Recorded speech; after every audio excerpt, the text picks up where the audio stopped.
नमस्कार साथियों, कैसे हैं आप सब। दोस्तों, महात्मा गांधी इंग्लिश मीडियम जो विद्यालय है उनमें सहायक अध्यापक की जो भर्ती है वो या उसके जो आवेदन आपने कर रखे हैं, तो आपके लिए महत्वपूर्ण न्यूज़ लेकर मैं हाजिर हुआ हूँ। तो दोस्तों, महत्वपूर्ण न्यूज़ क्या है, आपके महत्वपूर्ण सवाल के आंसर देने के लिए ही मैं आज वीडियो लेकर आया हूँ। तो दोस्तों, सबसे पहला हमारा ज्वाइनिंग कब तक होगी। तो महत्वपूर्ण न्यूज़ है दोस्तों कि ज्वाइनिंग आपकी आज ही अखबार में आया है नोटिफिकेशन। तो उसके अनुसार दोस्तों लगभग जुलाई के प्रारंभिक सप्ताह में आपकी ज्वाइनिंग हो सकती है या संभावना बनती है। दूसरा प्रश्न है दोस्तों आपका, वो है जिला व स्कूल अलॉटमेंट कहाँ से होंगे। तो दोस्तों, जिले और स्कूल का अलॉटमेंट, तो दोस्तों जिले का अलॉटमेंट बीकानेर से होगा। आपकी डॉक्यूमेंट वेरिफिकेशन की पूरी प्रोसेस होने के पश्चात आपके जिले अलर्ट कर दिए जाएंगे प्रेफरेंस के हिसाब से।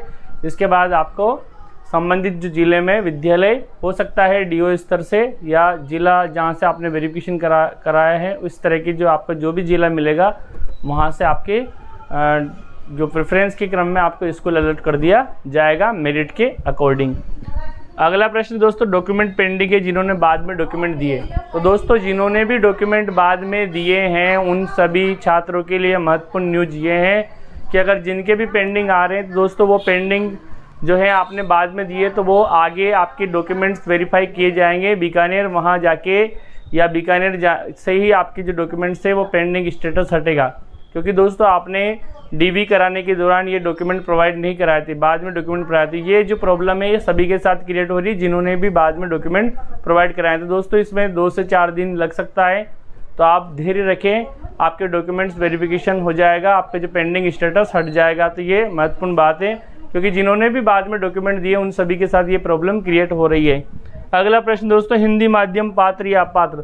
तो दोस्तों, नोटिफिकेशन के साथ ही ये चीज़ डिक्लेयर हो चुकी थी कि जो हिंदी माध्यम की जो कैंडिडेट हैं वो अभी तक क्या है, अपात्र है।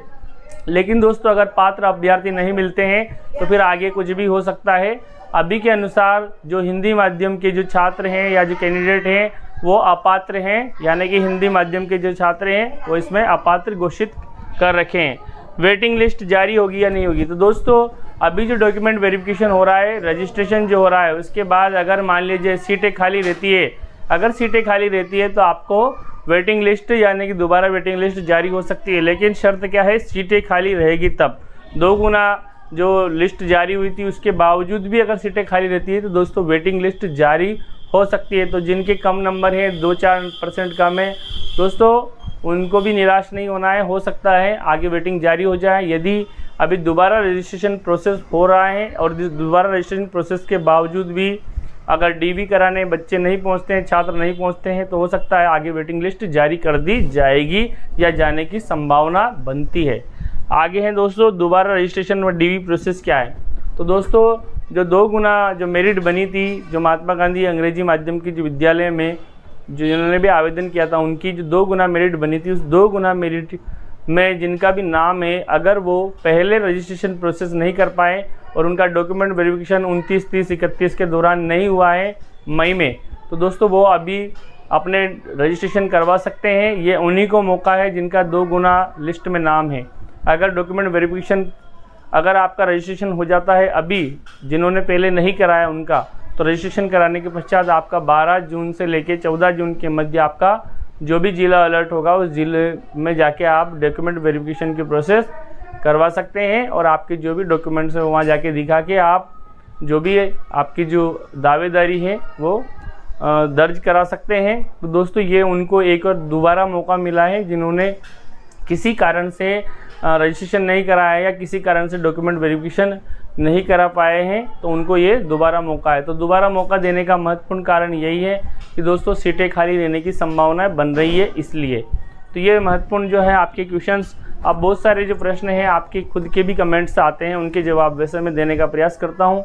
फिर भी अगर कोई कमेंट्स या इस तरह का आता है जो उलझन भरा हो या उसका जवाब मेरे पास नहीं होता है, तो दोस्तों उसका जवाब मैं नहीं देता हूँ या प्रयास करता हूँ कि आपको संतुष्ट करूँ। यही मेरी या मेरा जो पर्पज़ है इस वीडियो बनाने का। तो दोस्तों, महत्वपूर्ण जो आंसर मैंने दिए, हो सकता है इसके बावजूद भी आपके कोई अगर किसी प्रकार का डाउट हो तो अगले वीडियो में आपके जो डाउट्स क्लियर करने का प्रयास करूँगा। तो पात्रता में 30% अभ्यर्थी रिजेक्ट हुए। तो दोस्तों पात्रता में 30% अभ्यर्थी जो हैं वो अपने डॉक्यूमेंट्स को बराबर नहीं कर पाए या अपने डॉक्यूमेंट्स बराबर अपडेट नहीं कर पाए या डॉक्यूमेंट्स जो हैं वो डीओ माध्यमिक में अपने डॉक्यूमेंट्स प्रॉपर नहीं दे पाए। तो इसलिए 30% अभ्यर्थी दोस्तों इसमें रिजेक्ट हो चुके हैं। अब दोस्तों आगे क्या हुआ, 36% वेरिफिकेशन में नहीं पहुंचे, यानी कि 36% अभ्यर्थी ऐसे हैं जो वेरिफिकेशन करवाने ही नहीं पहुंचे। तो दोस्तों आप समझ गए हैं, वेरिफिकेशन करवाने नहीं पहुंचे, इसी कारण दोबारा रीवेरिफिकेशन हो रहा है। यानी कि 12 जून से लेकर 14 जून के मध्य आपके जो डॉक्यूमेंट्स हैं उनका डबल से क्या हो रहा है, रीवेरिफिकेशन हो रहा है। यानी कि आपको पुनः रजिस्ट्रेशन करना है। जो रजिस्ट्रेशन से वंचित रह चुके हैं उन्हें पुनः रजिस्ट्रेशन करना है और अपना 12 जून से 14 जून के मध्य अपने जो डॉक्यूमेंट्स है वो सबमिट कराने हैं वेरिफिकेशन के लिए। अब दोस्तों जिनका वेरिफिकेशन हो चुका है उन्हें वापस वेरिफिकेशन कराने की ज़रूरत नहीं है। अब आगे देखिए, केवल 34% अभ्यर्थी इसमें पात्र हुए हैं।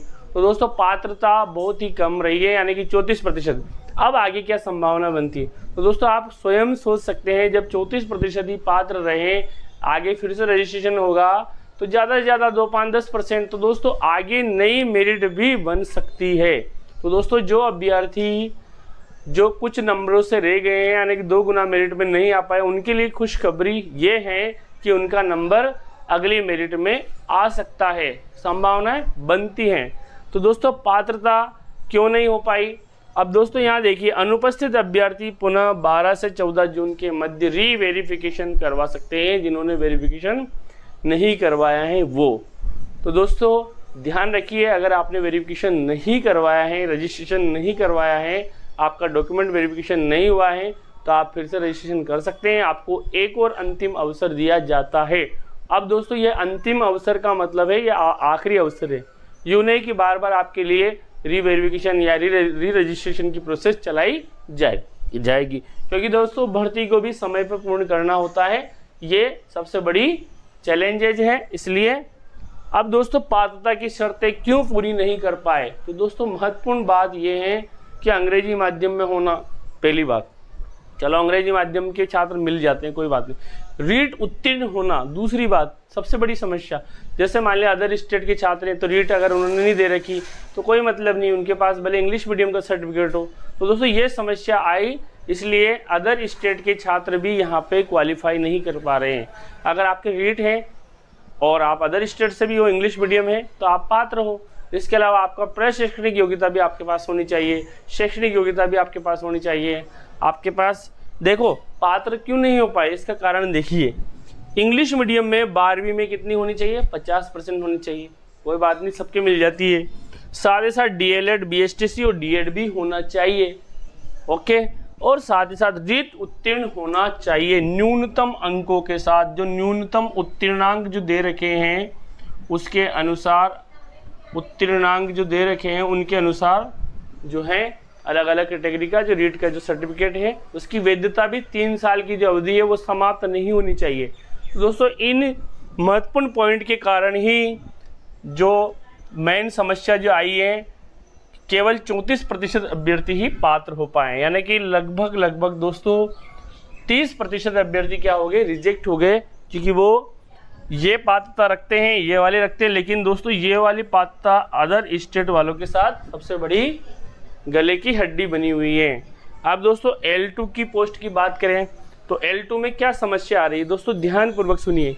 इंग्लिश मीडियम में UG यानी कि स्नातक कोर्स आपका 50% के साथ होने चाहिए। स्नातक यानी कि BA BSc जो भी आपका है, अगर आप साइंस मैथ से आवेदन किया है तो आपके पास BSc, और आपने इंग्लिश L2 के लिए आवेदन किया तो आपका BA होना चाहिए। और दोस्तों सबसे बड़ी बात, आपने UG कर रखा है, इंग्लिश मीडियम में कर रखा है, ठीक है, आपका अनिवार्य अंग्रेजी है, सबके होता है, लेकिन दोस्तों महत्वपूर्ण बात यहाँ है कि वैकल्पिक विषय के साथ, यानी कि आपका जो वैकल्पिक विषय इंग्लिश होना चाहिए, इंग्लिश लिटरेचर होनी चाहिए। जो लेवल 2 में रीट में जो पात्रता जो है वही पात्रता यहाँ पे है। तो बहुत सारे छात्रों के कमेंट्स आते हैं कि सर हमारे इंग्लिश अनिवार्य थी, तो अनिवार्य नहीं दोस्तों, वैकल्पिक विषय यानी कि ऑप्शनल विषय में जो 3 ऑप्शनल विषय होते हैं ना, उसमें एक अंग्रेजी यानी कि इंग्लिश लिटरेचर होना चाहिए L2 इंग्लिश की पोस्ट के लिए, ओके। तो ये सबसे बड़ी समस्या बनी हुई है। तो वैकल्पिक विषय के साथ, यानी कि जैसे साइंस के लिए आवेदन किया है तो आपके बायोलॉजी वगैरह, जूलॉजी, बॉटनी होने चाहिए। मैथ से आवेदन किया है तो वैकल्पिक विषय में आपका मैथ होना चाहिए।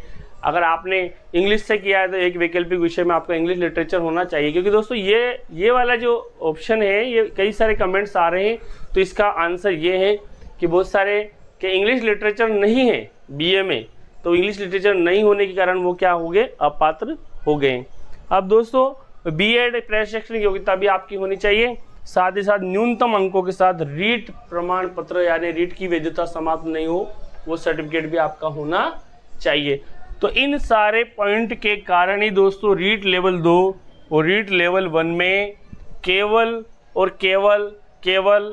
कितने प्रतिशत, 34% अभ्यर्थी ही पात्र हो रहे हैं। अब आपके लिए या जिनका चयन नहीं हुआ उनके लिए बहुत बड़ी खुशखबरी मैं बताने जा रहा हूँ। वो क्या है, अगर दोस्तों रीवेरिफिकेशन और रजिस्ट्रेशन की प्रोसेस होने के पश्चात अगर सीटें वैकेंट रहती हैं तो दोस्तों जो 2-5 नंबर से रहे हैं या इस प्रतिशत से रहे हैं, उनका भी संभावना बनती है 2 से 5 के बीच में दोस्तों मेरिट गिर सकती हैं। क्योंकि दोस्तों सीटें किसी भी कंडीशन में खाली नहीं रखी जाएगी, नीचे की जो मेरिट वाले उनका नंबर लिया जाएगा। तो ये बहुत ही बड़ी खुशखबरी है कि इनके लिए जो चयन में या चयन की दौड़ में आने से रह गए हैं या कुछ नंबरों से रहने की या रहे हैं उनके लिए। तो दोस्तों महत्वपूर्ण जानकारी आपके साथ साझा करी। Thank you. चैनल पर नए हैं तो लाइक कर दीजिए, शेयर कर दीजिए, सब्सक्राइब कर दीजिए ताकि अन्य दोस्तों तक भी न्यूज़ पहुंच जाए और मेरा जो वीडियो बनाने का मकसद भी पूरा हो सके। जय हिंद दोस्तों, वंदे।